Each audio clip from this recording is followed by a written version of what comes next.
Muy bien, estamos en Monitor Económico, en nuestro espacio de entrevistas, y hoy tenemos como invitado a un amigo ya de la casa, alguien con quien hemos hablado bastante el año pasado, en varias oportunidades, en algún momento por el mercado de capitales, después hablamos del mundo también inmobiliario, planes de inversión, y es un gusto que la pandemia esté cediendo de a poco y nos está permitiendo ya a muchos amigos poder tenerlos también acá en piso. Y hoy está con nosotros René Ruiz Díaz, él es presidente de Avalon Casa de Bolsa, a quien saludamos. ¿Cómo te va, René? Buenos días. Samuel, un gusto, gracias por la invitación y un gusto la primera vez que nos vemos en vivo ¿Verdad? después de 2 años de charla. Así ¿Verdad? que ¿Verdad? Eso justamente me parece sumamente interesante. De hecho, es una experiencia que nos está pasando con muchos agentes económicos con quienes hablamos, ¿verdad? De ese gustito de poder verte otra vez cara a cara con la persona. totalmente. Supongo yo, y le preguntaba el otro día a Patricia Goto de Ferreres, que en el mundo de los negocios, y ustedes, por ejemplo, que están en el negocio del mercado de capitales, el hecho de poder hablar directamente con el cliente, de poder volver a sentarse, a tener reuniones, a analizar, le está dando otra vez una nueva dinámica al mundo empresarial, René. Yo creo que el cara a cara es irreemplazable. Totalmente. Hay un tema de establecer relaciones personales que solamente se puede conseguir en este cara a cara, ¿verdad?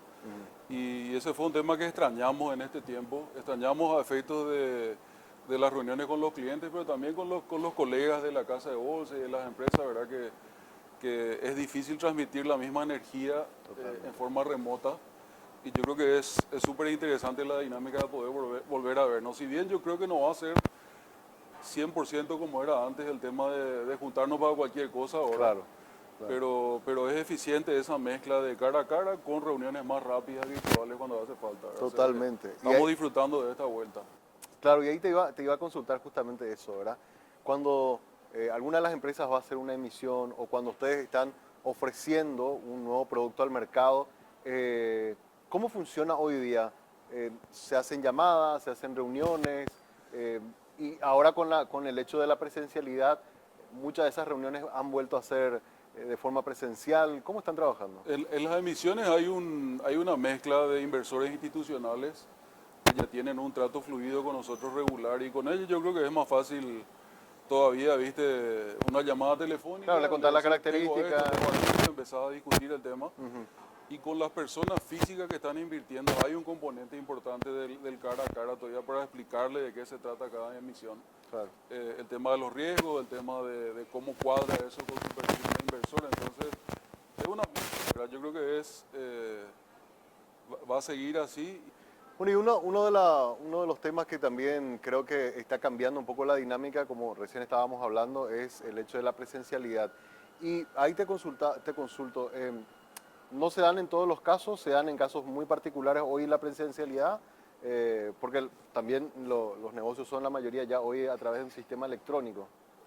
Eh, el proceso de presentación de negocios sigue siendo interesante que sea presencial.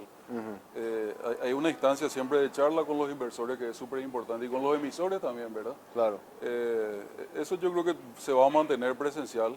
Y después, obviamente, los procesos de ejecución o la ejecución de negocios con clientes que ya son repetidos, generalmente ya es un tema más remoto por teléfono o por medios remotos. O sea que va a ser un híbrido siempre eso, ¿verdad? Lo que estoy viendo que está volviendo también son los cursos de capacitación y esas reuniones que se habían perdido, o que se habían vuelto virtuales, no que se habían perdido, pero sí que he visto que a través de la bolsa se están haciendo llamados de nuevo y están se están juntando otra vez. Eso fue fundamental porque realmente, mira, yo soy director también de la bolsa y tuvimos casi 2 años que tuvimos que hacer remoto esto. Y yo creo que la dinámica no es la misma, ¿verdad? En ese caso de aprendizaje es súper importante el proceso ese de juntarte con tus compañeros, de interactuar en persona con tu profesor. Y yo creo que estamos celebrando que eso volvió y eso se está acelerando. Y vemos muchísimo interés de la gente también de sumarse a esos cursos, o sea que eso está funcionando bien ya desde ahora. ¿Qué pasó yendo ya a los datos con estos primeros? Voy a los números cerrados. Los primeros 2 meses del Ok. año ya tenemos números. No sé cómo está yendo este tercer mes del año, pero sí, en los primeros 2 meses del año vimos en el volumen acumulado una caída del 8%, ¿verdad? Ahora en marzo eso se está revirtiendo, seguimos con la misma tendencia. ¿Qué fue lo que ocurrió por eso, de esa dinámica de crecimiento tan potente que tuvimos hasta el año pasado? Este año parece como que arrancamos más lento. Se dio una serie de situaciones, ¿verdad?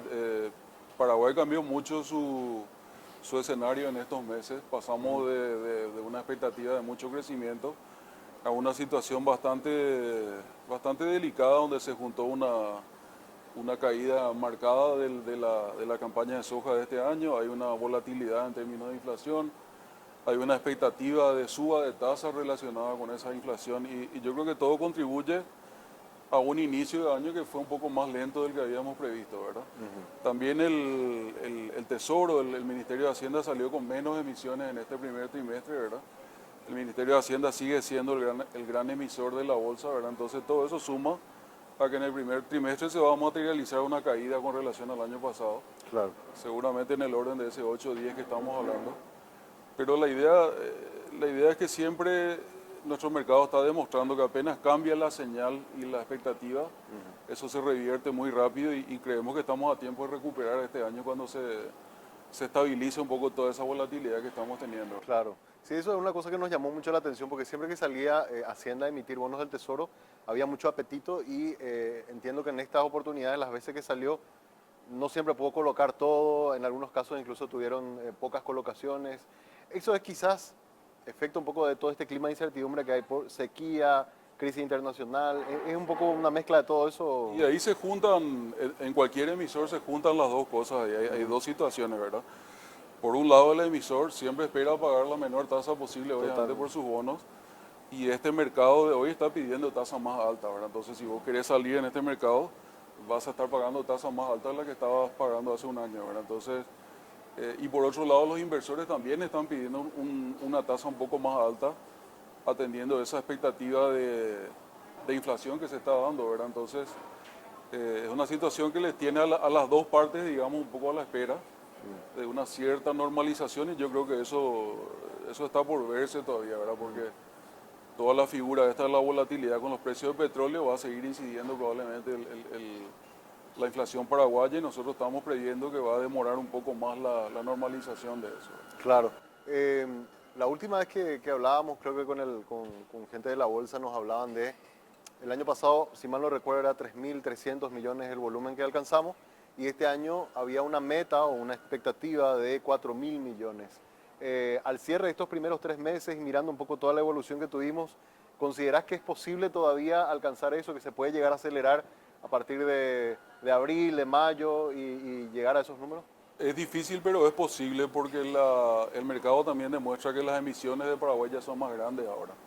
O sea, nosotros venimos de vos sabés, una racha de 1.000, 2.000 y 3.000 en años consecutivos, millones de dólares de emisión y eso habla un poco también de que los tamaños de las emisiones son mucho más grandes y tenemos emisores esperando para hacer esas emisiones grandes. Yo creo que en la medida que se estabiliza un poco el escenario de inflación y de tasas, eso puede volver a recuperar relativamente rápido, ¿verdad?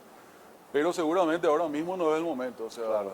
yo creo que tenemos todavía que dejar atrás esta situación de volatilidad sobre todo y ver un poco cómo evoluciona todo. Claro, porque sí, lo que estábamos notando era quizás estos números están dando porque tenemos un mercado primario un poco lento. Pues en el secundario sí vimos que la dinámica como que casi igual que el año pasado. En el primario es donde todavía por esos climas de incertidumbre nos están saliendo con más fuerza, nos están colocando todo. Va por ahí, René. El primario es el que está más lento este año claramente y ahí hay lo que hablamos, ¿verdad? Las emisiones del Ministerio de Hacienda, AFD, de grandes emisores que tuvimos el año pasado que todavía están en proceso y que yo creo que podrían volver al mercado en el segundo trimestre probablemente, ¿verdad? Así mismo. Yéndonos un poco puntualmente al trabajo que está haciendo Avalon, ustedes están previendo ahora, no sé si ya en marzo, pero en abril, mayo, salir con productos nuevos.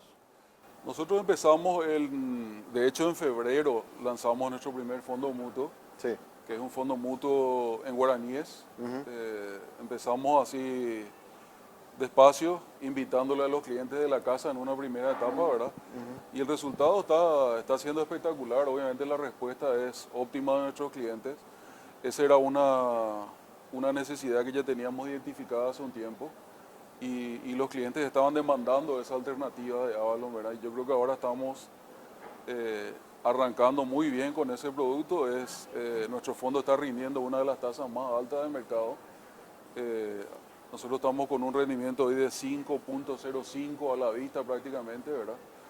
En nuestro caso con plazos de retiro de 48 horas, con lo cual es una solución muy favorable para la gente que quiere aplicar sus fondos a la vista, digamos, Claro, con tasas que están muy por arriba de lo que sería un depósito bancario a la vista. totalmente, que Entonces, prácticamente cero te están pagando. prácticamente cero, ¿verdad? Sí. Entonces, nosotros vemos que eso va a funcionar muy bien y ya tenemos una primera respuesta que es excelente, ¿verdad? Y ahora estamos expandiendo eso a todo el resto de los clientes y tenemos la idea de hacer un lanzamiento formal al mercado ya en un par de meses probablemente y te vamos a invitar sin falta. Ah, buenísimo, buenísimo. Bueno, y aparte de los fondos mutuos que estábamos hablando, a materia de regulación, ¿cómo están trabajando con la Comisión Nacional de Valores? ¿Hay nuevas legislaciones que están analizando con ellos como para poder implementarla este año?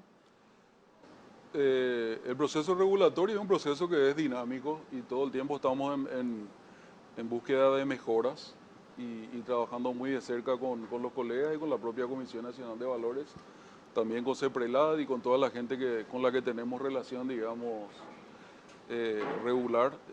Yo creo que Paraguay está en un proceso de buscar facilitar, digamos, todo lo que es el proceso operativo de la bolsa, a la vez de mantener siempre la profundidad de controles en temas de lavado de dinero, eh, prevención de financiamiento al terrorismo y todo eso. O sea que es un equilibrio siempre entre una regulación que tenga dientes, digamos, pero que permita una fluidez en las operaciones y Claro, que sea una operativa ya moderna, digamos, ¿verdad?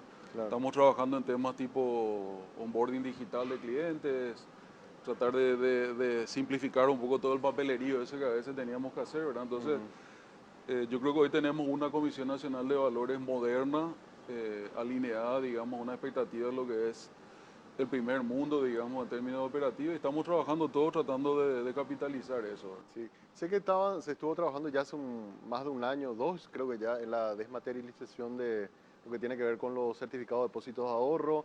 Podría salir ya eso este mes, no este mes, perdón, este año. Y también, creo que hace poco con el Banco Central también estaban viendo de poder ligar también a la bolsa con el sistema CIPAP, o sea, una serie de avances que quizás puedan ayudar a dinamizar y sobre todo hacer que sea más sencillo también la operatividad. Estamos trabajando en todas esas líneas, probablemente el tema CDA es un tema que va a tomar un par de años más, ¿verdad? Porque eso implica todo un desarrollo que afecta también obviamente a los bancos, al Banco Central, a todos los jugadores, a las financieras también, ¿verdad? Entonces eso está en discusión y está en proceso y yo creo que va a tomar un tiempo todavía. Y el tema de la interconexión con Banco Central es un proyecto que se está trabajando a nivel de la bolsa y de las casas de bolsa. Yo creo que eso está probablemente más cerca e incluso con opción de que salga algo este año, ¿verdad? Sí, así Entonces mismo. todo eso va a facilitar una interconexión que va a ser mucho más eficiente en nuestro mercado. A Avalon siempre, por lo menos por la estadística, lo vemos muy activo en el mundo de las acciones, ¿verdad? Eh, pero todavía ese es un instrumento que no tiene la potencia que tiene en otros mercados. ¿Qué más falta falta conocer más el producto o falta cambiar un poco más la cultura también de las empresas para que vaya creciendo todo lo que tiene que ver con el instrumento de acciones, René? Mira, nosotros el año pasado fuimos casi 2/3 del mercado Sí, de transacciones de acciones. Yo creo que el mercado está, los clientes están comprando la idea de ser accionistas y no solamente depositantes. Lo que falta es que haya más empresas que coticen sus acciones en el mercado, ¿verdad? Realmente ese número que tiene Avalon tiene mucho que ver también con una alianza muy fuerte que nosotros tenemos con el Banco Continental claro. y con el Banco Río. El año pasado hicimos también emisiones de visión, estuvimos operando acciones de Banco Regional, ¿verdad? Entonces nosotros tenemos ese know-how y tenemos la forma de vender eso a nuestros clientes, pero realmente nos encontramos con que son muy pocas las empresas que están vendiendo acciones todavía. Entonces es un proceso, ¿viste? Donde el accionista paraguayo todavía no está acostumbrado a la idea de abrir su capital accionario, de mostrar sus números, pero para la gente que hace ese proceso es un proceso que no tiene vuelta atrás porque realmente te permite fondear tus operaciones con un mercado muy grande ya, ¿verdad? Y creemos que va a ir tomando protagonismo eso, ¿verdad? Probablemente empezando mucho con el sector financiero, obviamente, Pero la idea es que después se vayan sumando empresas de otros sectores y esto crezca, ¿verdad? Porque realmente el que va a dar el disparo final para que esto crezca va a ser el mercado accionario, ¿verdad? Totalmente. Es un fenómeno que se repite en todo el mundo, ¿verdad? La gente pasa de invertir en CDA a invertir en bonos, después que invierte en bonos invierte en acciones y después empiezan los fondos inmobiliarios, es toda una secuencia que se tiene que dar. Claro. Y ahí yo recuerdo el año pasado nos hablabas también, hacen todo un trabajo, no solamente de asesoramiento, sino de propia educación para los propios empresarios, de hacerle entender de que el hecho de que esté ofreciendo acciones de su empresa no significa que está perdiendo el control, digamos, de la compañía, sino en realidad lo que está haciendo es ayudar a que más jugadores entren para crecer. Ese trabajo también se está haciendo. Absolutamente, y es cambiar un poco el chip, ¿verdad? Porque los empresarios a veces están muy acostumbrados también a la figura del crédito bancario, ¿verdad? Y la acción te permite ese nivel de capital a largo plazo de un socio que viene y te dice, yo te sigo a largo plazo, no es solamente a términos cortos o medianos, ¿verdad? Entonces, es un proceso, empezó hace mucho tiempo esa educación, digamos, y yo creo que va a ir avanzando, ¿verdad? En la medida también que Paraguay empieza a ejecutar proyectos más grandes, esa figura se vuelve mucho más interesante, ¿verdad? Porque llega un punto que vos no te podés financiar solamente con deuda bancaria Claro. o bonos, entonces Claro. es interesante ahí hacer ese mix de accionistas y acreedores, ¿verdad? Una última consulta, René, tengo, porque ustedes son agentes del mercado, se les consulta también el Banco Central sus expectativas para el año, ¿verdad? Estamos con una situación de inflación bastante importante, aumento del precio de los combustibles, una sequía que realmente afectó a uno de los rubros más importantes, que es la soja, con una caída del 60% en la producción. Eh, ¿Qué esperan ustedes para este año, verdad? Un año complicado, un año que quizás complicado en el primer semestre, pero que se dinamiza en el segundo. No sé, ¿cuál es la expectativa que tienen ustedes a nivel macro, digamos, para el cierre para este 2022? Y el año definitivamente cambió, ¿verdad? O sea, nosotros estábamos el año pasado con una expectativa de un crecimiento marcado de 4 o 5% y sobre todo con una expectativa de la gente de que esto iba a ser un año bueno. Y realmente creo que cambió, es innegable que este va a ser un año más de transición, lamentablemente. Para Paraguay es difícil recuperar esa caída de la soja. Y también hay un tema de inflación que no depende de nosotros, más allá que nos gusta o no nos gusta, el precio de combustible y todo eso. Nosotros somos un país importador absoluto de petróleo, por ejemplo, ¿verdad? Entonces eso afecta a toda nuestra cadena. Y siento que estamos en un año que probablemente vamos a apuntar a empatar con suerte, ¿verdad? Claro. Y tirando a un año negativo, ¿verdad? Claro. Y ahora esperamos que el año que viene se materialice un rebote importante del 6-7%, ¿verdad? Pero yo creo que este año va a ser un año de observar cómo avanzan las principales variables y seguramente cuando veamos que eso se estabilice se da una recuperación muy rápida en el tema de las expectativas y de los planes de inversión de las empresas sobre todo. Pero todavía estamos teniendo que esperar eso, no creo que sea algo inmediato y seguramente nosotros originalmente contábamos con un repunte más para el segundo semestre, pero probablemente vamos a tener que esperar un poquito para ver cómo avanza este año, ¿verdad? Entonces, la expectativa, o un estancamiento o una recesión, como ya algunos agentes también lo están diciendo. Es muy difícil recuperar esa caída de producción de soja, ¿verdad? Y eso afectó también la sequía, no solo afectó la soja, sino afectó los precios de frutas y hortalizas, de una cantidad de productos que nosotros consumimos, ¿verdad? Probablemente el único que tiene ahora una menor presión a la suba es la carne por el tema que se cierra el mercado de Rusia probablemente, ¿verdad? Pero estamos ante un escenario de inflación con incertidumbre y eso genera automáticamente una retracción de la actividad, ¿verdad? Totalmente. Lamentablemente justo coincidió que estamos saliendo de la pandemia, era el momento que teníamos que Exacto. recuperar Exacto. y se viene otra vez el tema de la sequía, de la guerra, la invasión de Ucrania, digamos, y son temas que se van a tener que ordenar, digamos, para que esto se tranquilice, ¿verdad? Totalmente. La expectativa es muy importante siempre en la economía, ¿verdad? Cuando la gente ve que la expectativa es buena, automáticamente se recupera rápido en nuestro país, ¿verdad? Pero mientras estemos así en un compás de espera, yo creo que hay que estar atentos todavía a las señales, ¿verdad? Así mismo. Ojalá esas expectativas, por lo menos en el transcurso de los próximos meses, de a poco vaya, sobre todo, bajando la incertidumbre, que es lo que en el mercado de capitales afecta demasiado. René, te agradezco muchísimo tu tiempo. Gracias por habernos visitado. Es un gusto poder haberte tenido aquí en el piso con nosotros después de muchas charlas que habíamos tenido durante estos años de forma virtual. Bueno, por fin, la pandemia, por lo menos, si hay algo bueno, Finalmente. ya se está disipando de alguna forma y nos permite tener este tipo de charlas. Gracias y gracias por la invitación de siempre y disfrutando de tu primer setup, digamos, cambiado que estamos teniendo ahora. Así que realmente importante el trabajo que vos siempre haces de difundir un poco todo esto que estamos haciendo y todo esto contribuye, digamos, a que la gente se entere y se Claro. interese y genere consultas. Así que muchísimas gracias siempre a vos y a 5 días. Muchas gracias. René Ruiz Díaz, presidente de Avalon, hoy nos visitó hablando del mundo del mercado bursátil, pero también aprovechando su presencia y el conocimiento que ellos tienen también, porque hacen mucho análisis de cómo está la economía y nos cuentan también un poco el panorama de lo que están observando a nivel macro. Vamos ahora a una pausa. A la vuelta seguimos con más de Monitor Económico.